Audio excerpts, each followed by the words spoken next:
Aujourd'hui, sur le net, en Chine, malgré la censure, les internautes commentent l'incident place Tiananmen. Au Canada, des opposants à l'extraction du gaz de schiste font entendre leur voix. Et une jeune américaine livre une démonstration époustouflante de corde à sauter.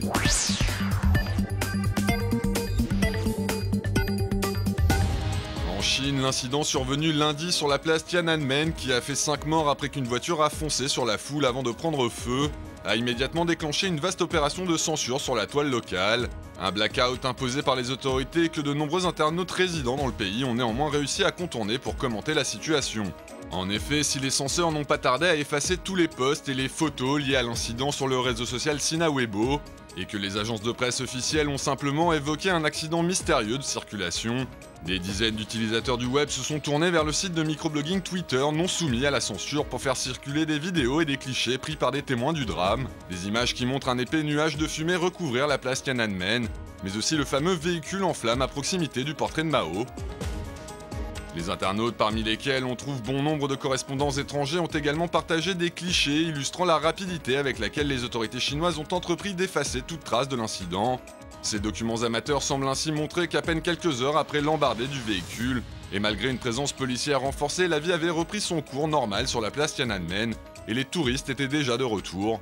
Et si les rumeurs vont bon train en ligne concernant les circonstances exactes de l'incident, certains dressent un parallèle troublant avec un accident similaire survenu en 1982 sur la place Tiananmen. Comme en témoignent ces photos d'archives qui ont largement circulé sur le web depuis lundi, une voiture avait ainsi déjà fauché au même endroit des dizaines de personnes et fait 5 morts il y a 31 ans.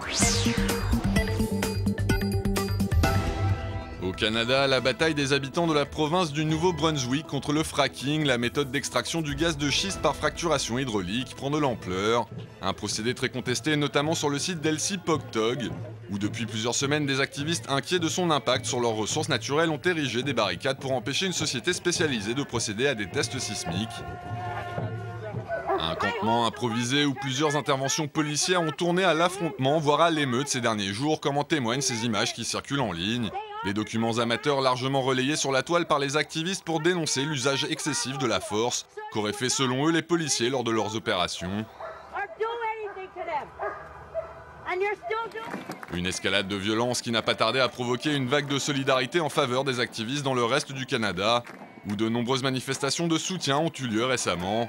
Un mouvement qui s'organise également sur les réseaux sociaux où les utilisateurs locaux font usage du hashtag LCPogtogSolidarity pour saluer leur combat mais aussi pour inciter leurs compatriotes à signer cette pétition en ligne, réclamant l'arrêt des abus policiers à l'encontre des opposants à l'extraction du gaz de schiste. Une lutte également soutenue par les membres d'Anonymous qui ont lancé l'opération Frack-Off, à travers laquelle ils font part de leurs encouragements à la population locale et demandent au gouvernement du Nouveau-Brunswick un référendum sur la question sensible de l'extraction du gaz de schiste.